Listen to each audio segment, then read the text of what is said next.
देश की राजधानी में नशे की होम डिलीवरी हो रही है। बाकायदा फूड पैकेट के साथ साथ नशा दिया जा रहा है। आप चिप्स मंगाओ साथ में नशा आ जाएगा, आप पिज्ज़ा मंगाओ साथ में नशा आ जाएगा, आप खाने की प्लेट मंगाओ साथ में नशा आएगा। बाकायदा ऑनलाइन बुकिंग हो रही है, ऑनलाइन डिलीवरी हो रही है। ये हो रहा है भारत की राजधानी दिल्ली में। आप सोचिए जरा, कलकत्ता में क्या हो रहा होगा, बंगाल में क्या हो रहा होगा, गुवाहाटी में क्या हो रहा होगा, या लखनऊ में और चंडीगढ़ में क्या हो रहा होगा, जयपुर में और मुंबई में क्या हो रहा होगा।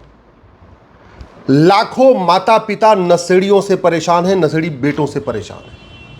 लाखों बहन बेटियां नशेड़ी पतियों से परेशान हैं। लाखों बच्चे नशेड़ी बाप से परेशान हैं। नशेड़ियों ने लाखों बेटियों का बलात्कार कर दिया है। नशेड़ी ड्राइवरों ने लाखों लोगों को गाड़ी से कुचल के मार दिया है। नशेड़ियों के कारण गांव में सामाजिक समरसता टूट रही है। इतना सब कुछ हो रहा है, इसके बावजूद नशे के खिलाफ न संसद में चर्चा हो रही है, न विधानसभा में चर्चा हो रही है, नशे के ऊपर न सुप्रीम कोर्ट में चर्चा हो रही है, न हाई कोर्ट में चर्चा हो रही है, और न खबर पालिका में चर्चा हो रही है। 500 से ज्यादा न्यूज चैनल हैं। आप खुद सोच के बताइए, किसी एक न्यूज चैनल पे किसी दिन शाम को 1 घंटे नशे के ऊपर चर्चा हुई हो? संसद में किसी एक सांसद का नाम बताइए जिसने संसद में नशे के खिलाफ चर्चा करने की मांग किया हो। कोई एक विधायक बताइए जिसने विधानसभा में कहा हो कि नशा तस्करों को फांसी होनी चाहिए, इनकी नागरिकता खत्म होनी चाहिए और इनकी 100% प्रॉपर्टी जब्त होना चाहिए। कोई एक सांसद का नाम बताइए, एक मंत्री का नाम बताइए, एक मुख्यमंत्री का नाम बताइए जिसने कहा हो ड्रग स्मगलर को फांसी होनी चाहिए, ड्रग स्मगलर की 100% प्रॉपर्टी जब्त होनी चाहिए और ड्रग स्मगलर की नागरिकता खत्म होनी चाहिए।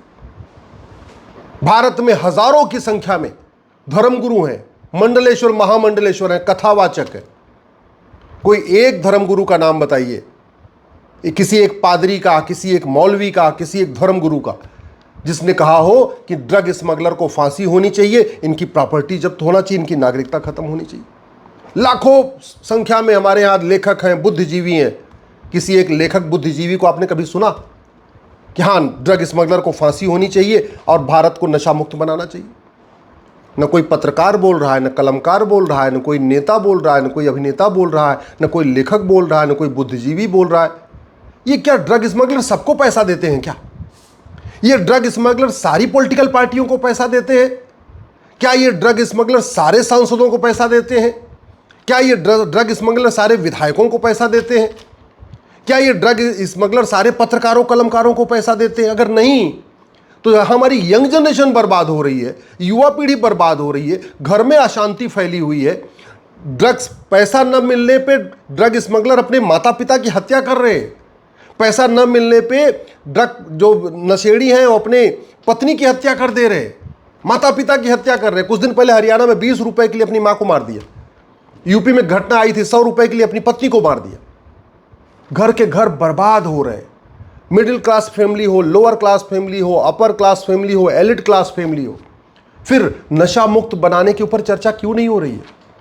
क्यों नहीं हम सिंगापुर से सीखते हैं? आखिर सांसद विधायक भी सिंगापुर घूमने जाते हैं, जज भी सिंगापुर घूमने जाते हैं, नेता अभिनेता लेखक बुद्धिजीवी पत्रकार कलमकार सिंगापुर घूमने जाते हैं। वहां का मॉडल भारत में लागू करने की मांग क्यों नहीं करते? सिंगापुर में तो ड्रग स्मगलर को देखते ही गोली मारने का आदेश था पहले, अब उसको थोड़ा ठीक कर दिया है। अब यह किया है कि नार्को पॉलीग्राफ ब्रेन मैपिंग कानून टेस्ट करेंगे और टेस्ट करके 6 महीने के अंदर फांसी दे देंगे। एक व्यक्ति 900 ग्राम गांजा लेके गया था सिंगापुर में, उठा के फांसी दे दिया। किसी की जरूरत नहीं पड़ेगी दोबारा सिंगापुर में गांजा बेचने की। और यहां चरस, अफीम, कोकीन, हीरोइन, गांजा सब कुछ बेचा जा रहा है। रेव पार्टियां चल रही हैं, छापे पड़ रहे, पकड़ रहे, छापे पड़ रहे, पकड़ रहे। ऐसी खबरें आए दिन आ रही हैं। 100 करोड़ का ड्रग पकड़ी गई, 200 करोड़ की ड्रग पकड़ी गई, 500 करोड़ की ड्रग पकड़ी गई। सवाल यह ड्रग पकड़ने के बाद हो क्या रहा है? किसी एक भी ड्रग स्मगलर को आज तक फांसी हुई भारत में? किसी एक भी ड्रग स्मगलर की आज तक 100% प्रॉपर्टी जब्त हुई? किसी एक भी ड्रग स्मगलर की आज तक नागरिकता खत्म हुई क्या? केवल बीमारी पे चर्चा हो रही है, समाधान पे कोई चर्चा ही नहीं हो रही है। मैं कहता हूं 1 साल के अंदर भारत नशा मुक्त हो जाएगा। ना आपको रैली करनी पड़ेगी नशे के खिलाफ, ना जागरूकता फैलाना, कुछ नहीं करना है।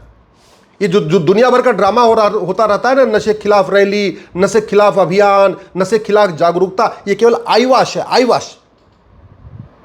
मैं कहता हूं 1 साल के अंदर भारत ड्रग फ्री हो सकता है, मात्र 1 साल के अंदर। आप भारत के इस बीएनएस में एक चैप्टर जोड़िए, offence relating to drug smuggling. Drug को वेजिंग वॉर डिक्लेयर करिए, ड्रग को वेजिंग वॉर डिक्लेयर करिए, ड्रग स्मगलिंग को देशद्रोह घोषित करिए, ड्रग स्मगलिंग को ऑर्गेनाइज क्राइम डिक्लेयर करिए, ड्रग स्मगलर के खिलाफ वेजिंग वॉर की धारा लगाइए, ऑर्गेनाइज क्राइम की धारा लगाइए, इनके खिलाफ मकोका गुजकोका जो राज्यों वाले कानून उनको लगाइए, और झूठ को गंभीर अपराध घोषित करिए। क्योंकि जो ड्रग वाला मुकदमा है लंबा इसलिए चलता है क्योंकि ये ड्रग स्मगलर 10-10, 20-20 हज़ार रुपए में गवाह खड़े कर लेते हैं। 100 गवाह खड़े कर देंगे, 150 गवाह खड़े कर देंगे। अब एक तारीख पे अगर एक गवाह गवाही देगा तो पता चला 150 गवाह खड़े कर दिए इन्होंने, 10,000 रुपए में गवाह मिल जाता है कोर्ट के अंदर। आपको झूठ को गंभीर अपराध घोषित करना पड़ेगा। कानून इस बीएनएस में एक चैप्टर जोड़िए कि जो झूठ बोलेगा, जो झूठी गवाही देगा, जो झूठा एफिडेविट फाइल करेगा, उसको भी आजीवन कारावास होगा, उसको भी उतनी सजा होगी जितना ड्रग स्मगलर को होगी। जो ड्रग स्मगलर की मदद करेगा, चाहे वो हवलदार हो, चाहे थानेदार हो, चाहे वो कलेक्टर हो, चाहे कप्तान हो, चाहे कोई नेता हो, चाहे मंत्री हो, चाहे सांसद, इस कानून में नया कानून बनाइए, उसमें लिखिए ड्रग स्मगलिंग करना और ड्रग स्मगलर की मदद करना दोनों ही जघन्य अपराध है। बनाइए कानून। मैं गारंटी के साथ कहता हूं 1 साल के अंदर भारत नशा मुक्त हो जाएगा, नामो निशान नहीं होगा। केवल और केवल कानून का खौफ पैदा करना और 6 महीने के अंदर सजा देना है। सजा कैसे मिलेगी? झूठ को गंभीर अपराध घोषित कर दीजिए, झूठ पकड़ने के लिए नार्को पॉलीग्राफ ब्रेन मैपिंग कानून बना दीजिए, झूठ पकड़ने के लिए नार्को पॉलीग्राफ ब्रेन मैपिंग कानून बनाइए। ये गवाहों के बयान वाला कॉन्सेप्ट खत्म करिए। ये गवाहों के बयान होंगे, फिर क्रॉस एग्जामिनेशन होगा, फिर गवाह बुलाया जाएगा, फिर पूछताछ होगी, फिर एक एप्लीकेशन मूव करेगी, फिर एप्लीकेशन मूव करेगी। तो वकील तो बैठे ही हैं, उनको तो पैसा कमाना है। उनको ड्रग स्मगलर 20-20 लाख रुपए फीस दे रहे हैं, वो लंबा खींचे जा रहे हैं, खींचे जा रहे हैं, खींचे जा रहे हैं। और इसके चक्कर में हमारी पूरा युवा पीढ़ी बर्बाद हो रही है। इस नशे के कारण लड़कों में नपुंसकता बढ़ रही है, इस नशे के कारण लड़कियों में बाझपन बढ़ रहा है, नशे के कारण पूरी सामाजिक समरसता टूट जा रही है।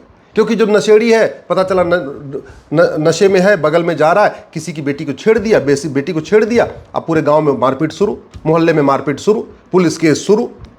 ये जो अपराध बढ़ रहे हैं वो केवल नशे के कारण केवल एक अपराध नहीं कि नशेड़ी हो रहा है, नशे के साइड इफेक्ट आ रहे हैं। घर में अशांति फैली हुई है, घर में तनाव फैला हुआ है, माता पिता दुखी हैं, पत्नी दुखी है, भाई दुखी हैं, बच्चे दुखी हैं, सब कुछ हो रहा है।